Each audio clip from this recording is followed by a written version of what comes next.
Hari ini menjadi satu kesempatan buat kita untuk kembali datang beribadah bersama-sama dan kita akan merenungkan bagian kebenaran firman Tuhan. Secara khusus kita akan berbicara tentang kelemahan yang menguatkan. Dan hari ini kita akan belajar bersama-sama dari apa yang dituliskan oleh Rasul Paulus di dalam 2 Korintus pasal yang ke-12.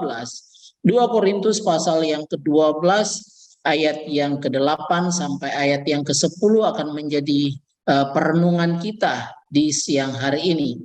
2 Korintus pasal 12 ayat yang ke-8 sampai ayat yang ke-10. Saya akan membacakan untuk kita semua. Demikian firman Tuhan. Tentang hal itu, aku sudah 3 kali berseru kepada Tuhan, supaya utusan iblis itu mundur daripadaku.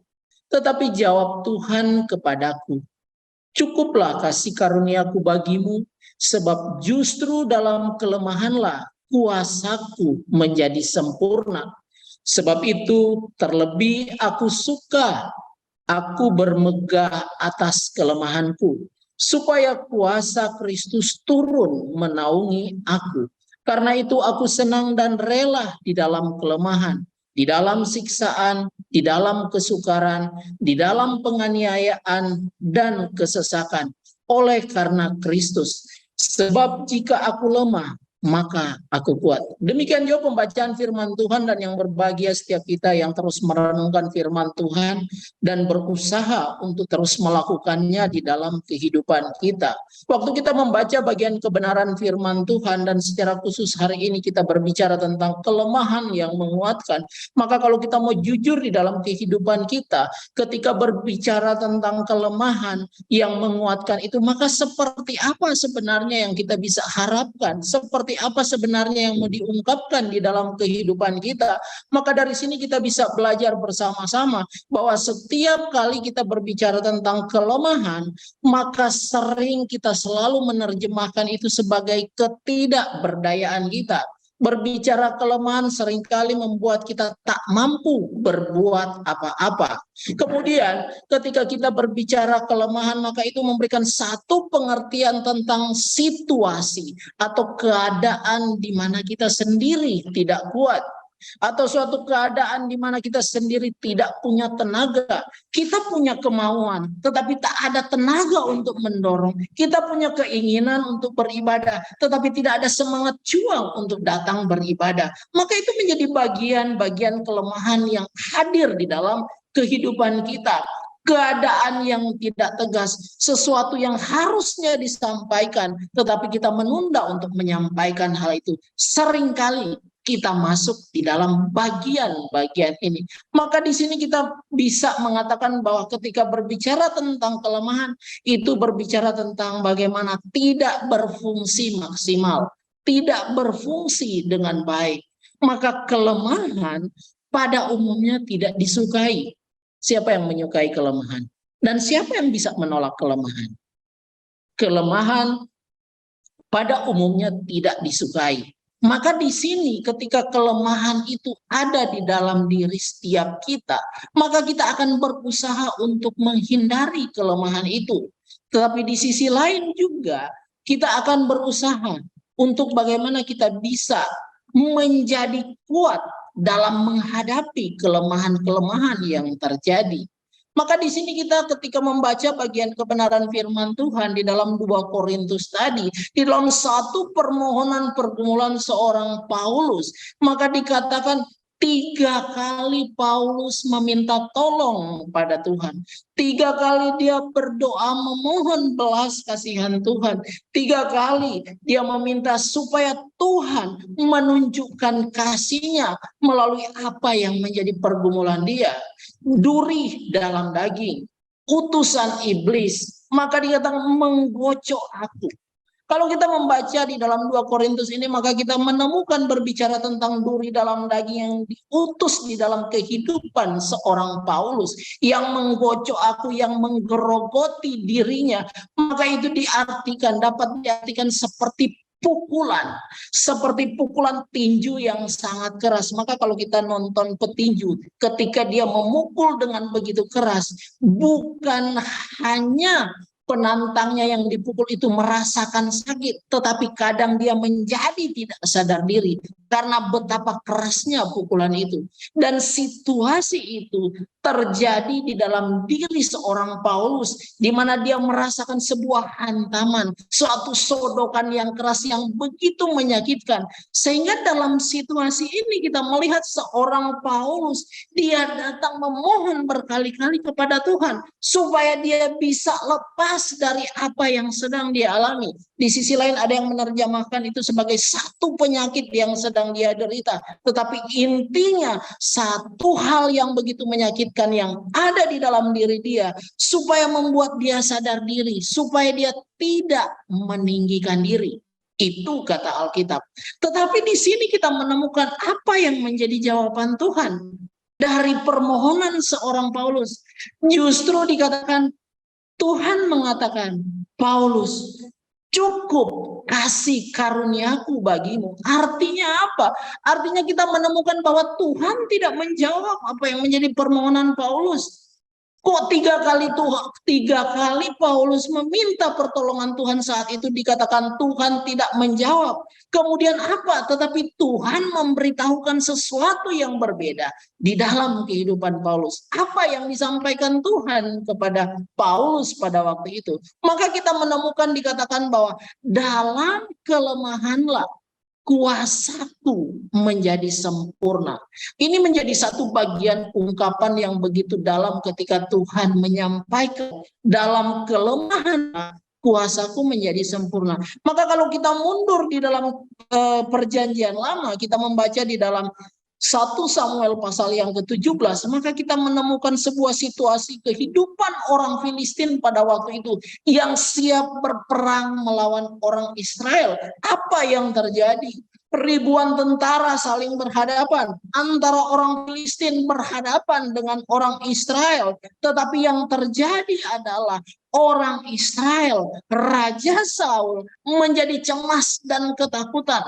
Mereka melihat sesuatu yang luar biasa dan mereka melihat bahwa mereka tidak kuat, dan dikatakan mengapa hal ini terjadi. Maka dari sini kita bisa melihat mereka belum berperang, tetapi sudah menjadi lemah dan tak berdaya.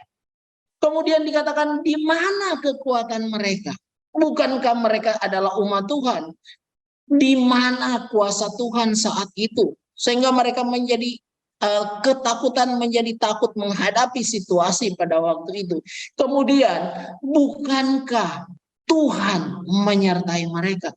Persoalan yang dimunculkan di sini adalah ketika mereka sebagai itu berhadapan dengan yang namanya Goliat. Dikatakan seorang Goliat itu tingginya 6 hasta atau kurang lebih 2,7 meter. Artinya hampir mendekati 3 meter. Seorang yang luar biasa. Kemudian dikatakan dia begitu lengkap dengan peralatan yang ada di dalam diri dia. Ketopong tembaga di kepalanya. Baju perang 5.000 sikal, atau dikatakan dia memakai baju perang itu 57 kilogram. Dikatakan lagi penutup kaki dari tembaga. Tombak besi 600 sikal beratnya, dan di sini digambarkan ujung tombaknya itu kurang lebih sekitar 7 kilo. Dikatakan lagi dia bukan membawa sendiri, tapi harus memakai ajudan untuk membawa perisainya. Maka ketika orang Israel melihat apa yang ada di hadapan mereka, justru mereka menjadi lemah dan tak berdaya saat itu.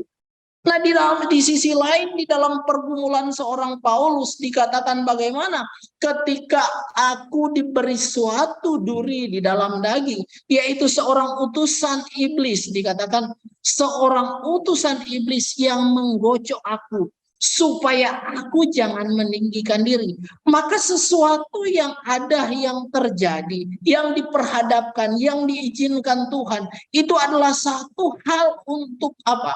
Untuk pembelajaran seseorang.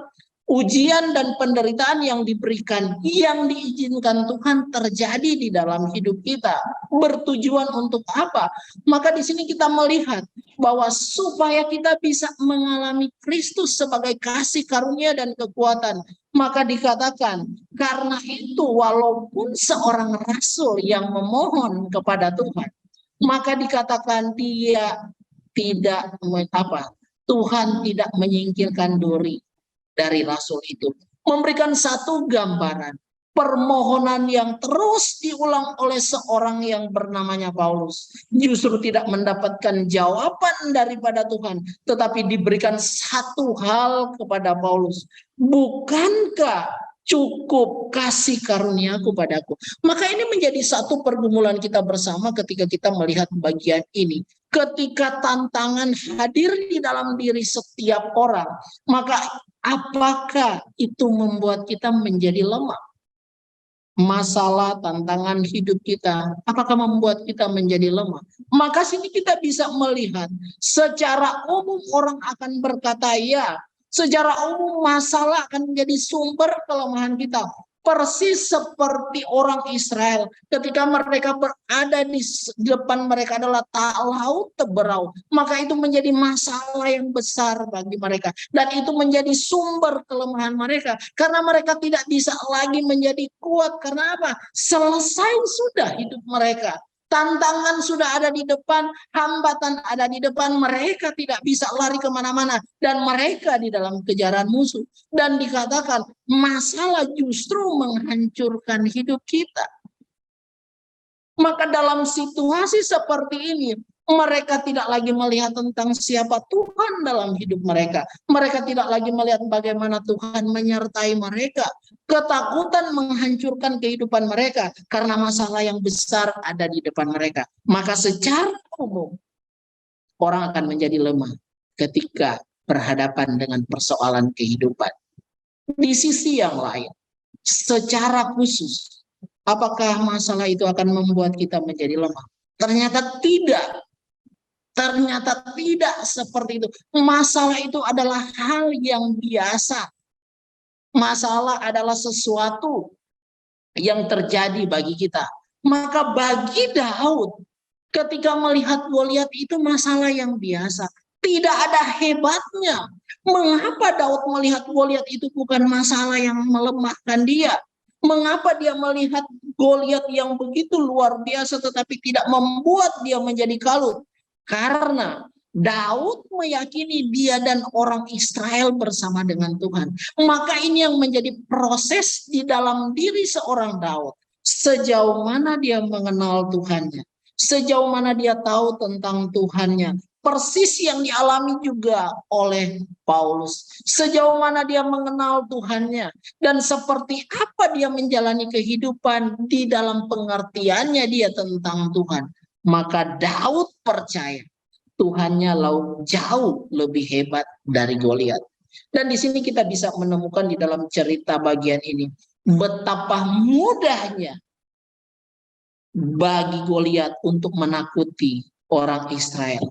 Tetapi betapa mudahnya dalam kelemahan tampak bagi mereka, bagi Daud dan seluruh orang Israel. Tapi justru Daud yang dianggap masih muda belia oleh Saul. Kamu nggak bisa berhadapan dengan dia, adalah prajurit yang luar biasa. Justru mereka melihat Daud sebagai pribadi yang lemah dan biasa.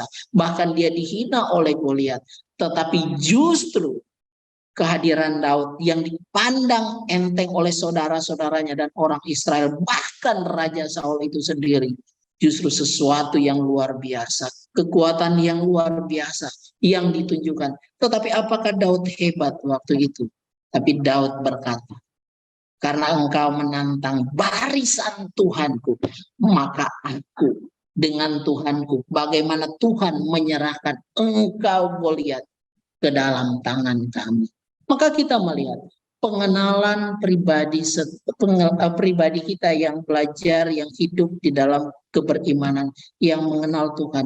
Maka kita akan melihat setiap apa yang ada di hadapan kita bukan menjadi sesuatu yang membuat kita menjadi lemah, tetapi justru itu menjadi sebuah kekuatan yang hadir. Kenapa?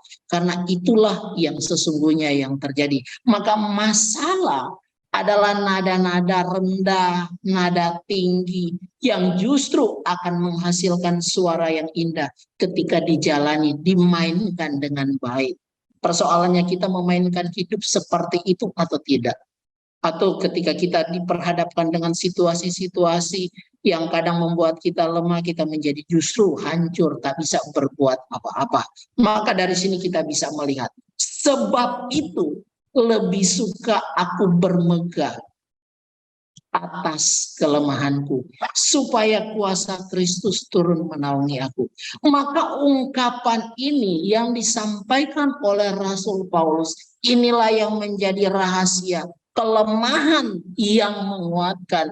Maka ketika Rasul Paulus menyadari siapa dirinya, berdasarkan apa yang Yesus sampaikan kepadanya tentang bahwa apa kasih karunia yang kuberikan kepadamu itu sudah lebih dari cukup, maka mau diungkapkan, ketika engkau lemah, maka di situ kuasa Kristus turun menaungi dia. Seorang ibu yang pergi berjalan di tengah panasnya terik, maka dia akan berusaha untuk bagaimana ada sesuatu yang menaungi dirinya. Maka dia akan memakai sebuah payung untuk menutupi dirinya sehingga terhindar dari panas yang ada. Ketika hujan dia memakai payung menghindari. Mau dikatakan apa? Saat itu payung akan menjadi naungan bagi dia. Melindungi dia dari panas, melindungi dia dari hujan. Maka di sini lagi mau mengungkapkan, ketika Paulus mengatakan aku bermegah atas kelemahanku. Karena apa? Karena dia tahu Kristus yang turun menaungi aku. Maka ketika orang Israel begitu luar biasa terus-menerus menunjukkan bahwa sepertinya Tuhan tidak menolong dan memimpin mereka, maka Tuhan menaungi mereka dengan tiang api di waktu malam, menaungi mereka dengan tiang awan di waktu siang, mau menunjukkan Tuhan beserta dengan dia. Mau menunjukkan memang engkau lemah, tapi aku yang kuat. Engkau memang tidak berdaya, tapi yang bersama dengan engkau adalah sumber kekuatan. Persoalan bagi kita, adakah hidup kita dinaungi oleh Kristus atau kita yang menaungi diri kita sendiri? Itu menjadi pertanyaan bagi kita, dan itu menjadi pergumulan kita bersama. Maka dari sini kita melihat sikap Paulus yang sadar bahwa apa yang diizinkan Tuhan terjadi di dalam dia untuk melatih, memproses dirinya untuk tidak menjadi sombong dan tinggi hati, maka justru dia bermegah di dalam kelemahannya, dan dia berkata, aku senang dan rela di dalam kelemahan. Kalau kita melihat ungkapan Paulus ini mengatakan aku senang dan rela di dalam kelemahan, mau memberikan gambaran apa bagi kita? Justru biasanya kita senang dengan kelebihan, kita senang dengan kenyamanan, kita senang dengan kehebatan, kita senang dengan kehormatan, kita senang dengan kekuasaan, kita senang dengan penghargaan. Tetapi di sini berbeda dengan apa yang digambarkan Paulus. Aku senang dan rela di dalam kelemahan.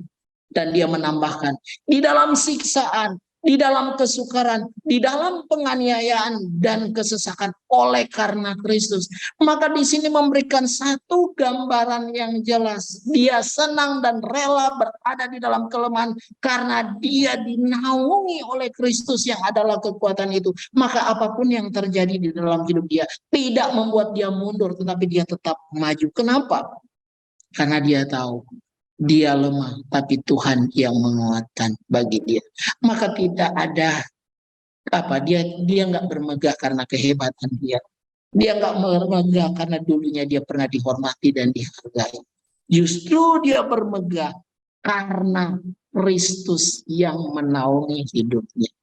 Maka buat kita ketika kita mempelajari bagian kebenaran firman Tuhan ini, justru dikatakan dalam kelemahan justru dia kuat. Sebab jika aku lemah, maka aku kuat. Ini adalah persoalan yang begitu mendasar yang terjadi dalam setiap pribadi kita.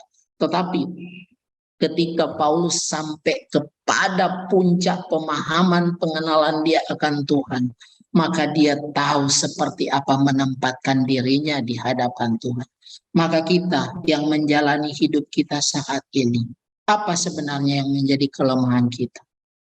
Apa sebenarnya yang menjadi kebanggaan kita? Apa sebenarnya yang membuat kita menjadi lemah? Dan apa sebenarnya yang membuat kita jadi kuat? Maka dari sini menjadi satu perenungan buat kita untuk kita ingat baik-baik di dalam kehidupan kita. Untuk kita perhatikan baik-baik. Tidak ada manusia yang terlalu kuat dalam dunia ini. Tidak ada manusia yang terlalu hebat dalam dunia ini. Semua pasti menghadapi tantangan dan persoalan hidup. Manusia adalah makhluk yang lemah. Memberikan gambaran memang kita adalah manusia yang lemah. Nggak ada tuh manusia yang terlalu kuat. Maka di sini memberikan ketika kita tampak kuat sekalipun, kita justru harus berhati-hati. Karena kalau kita kuat di dalam Tuhan, itu yes. Tapi kalau kita kuat karena kita merasa hebat, maka itu masalah besar buat kita. Karena kecenderungan, kelebihan kita akan membuat kita menjadi lemah kalau kita tidak berhati-hati. Maka dalam bagian ini mengingatkan, kalau Paulus bermegah di dalam kelemahan, maka apa yang kita megahkan saat ini? Apa yang kita pikirkan saat ini? Apa yang membuat kita bangga menjalani hidup ini? Apakah dengan kita meraih apa yang menjadi keinginan kita? Apakah dengan kita melihat keluarga kita semakin hari semakin luar biasa, kehidupan kita semakin hari semakin tampak diberkati oleh Tuhan, kehidupan keluarga kita berjalan tampak kita berjalan di garis yang lurus, dan itu menjadi kebahagiaan dan kita bermegah di dalamnya. Dan ketika kita diperhadapkan dengan kesulitan, adakah kita tetap bermegah? Ketika kita diperhadapkan dengan kemalasan kita beribadah, bagaimana kita mengukur diri kita? Ketika kita diperhadapkan dengan situasi-situasi yang terjadi di dalam kehidupan ini, masihkah kelemahan yang kita miliki menjadi sebuah kekuatan? Paulus sendiri mengatakan di dalam 2 Korintus pasal yang keempat, begitu luar biasanya. Kalau dia mengatakan di dalam pasal yang keempat, di dalam segala hal kami ditindas, namun tidak terjepit.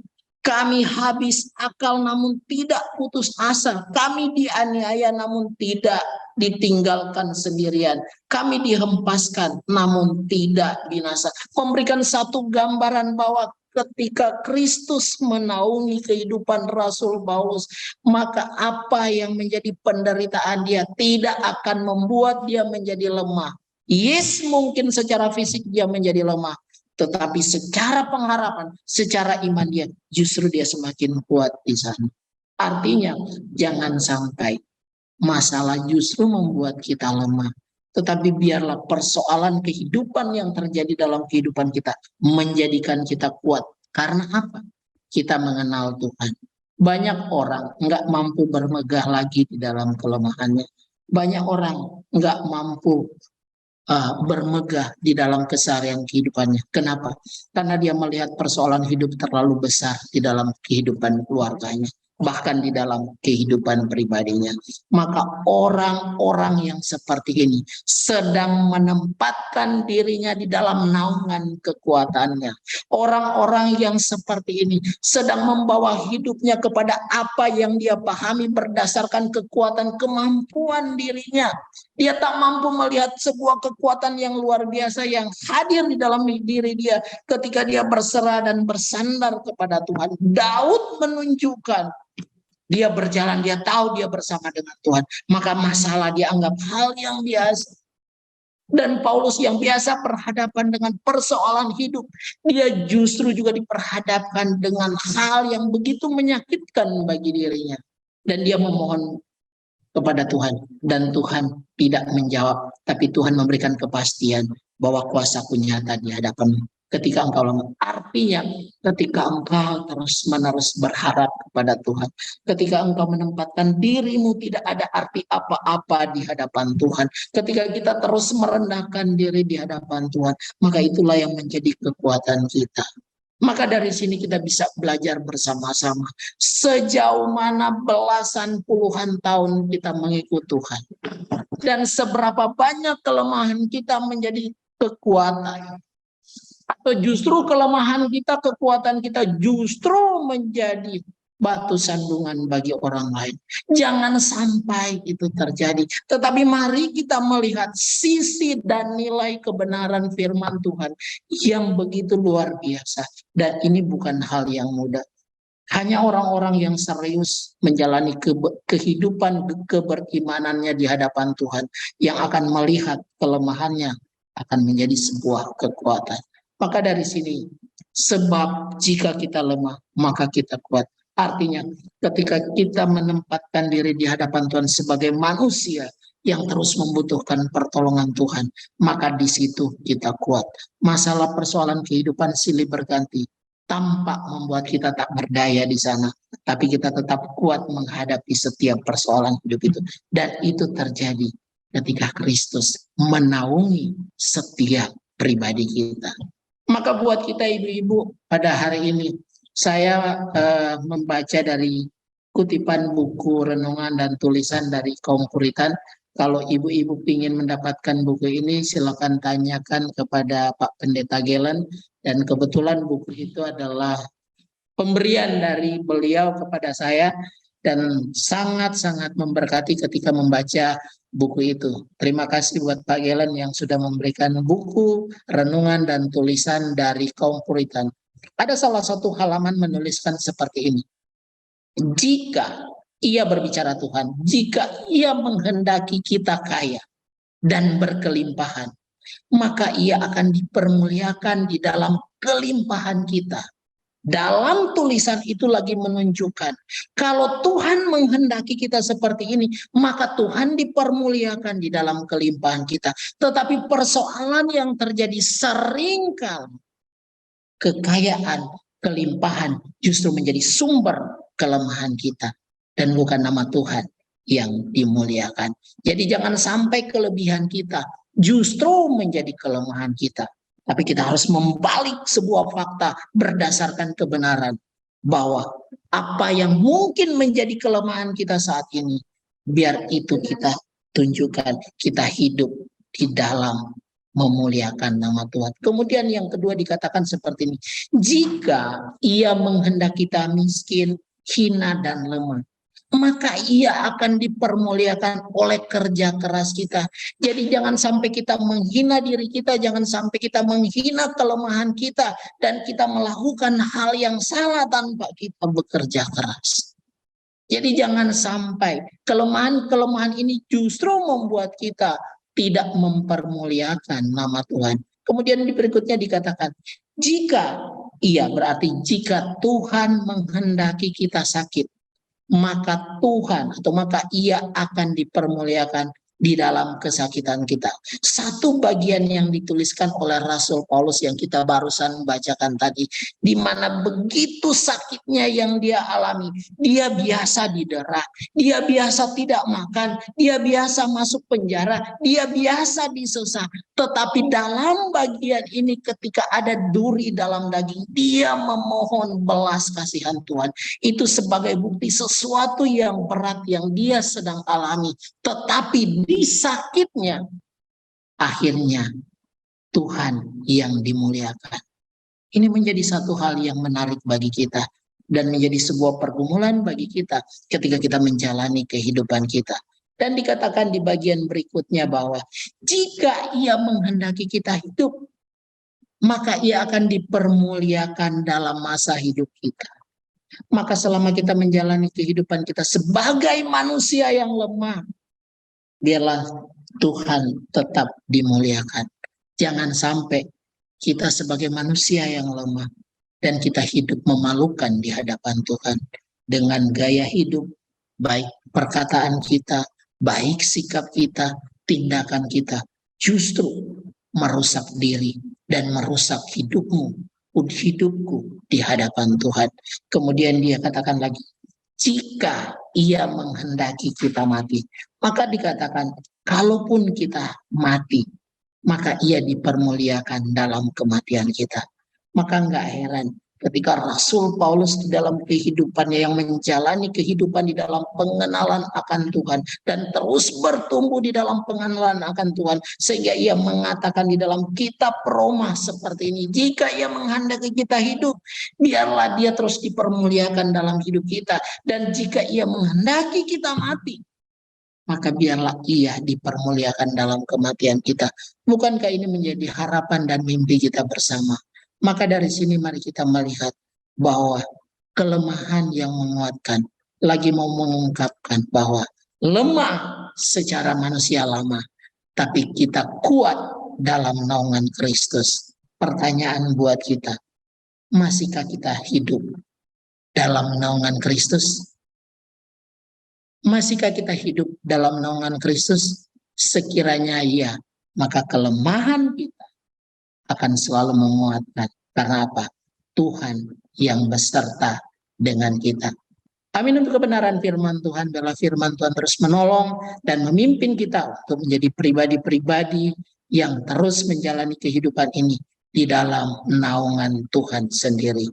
Mari kita tunduk kepala dan kita berdoa.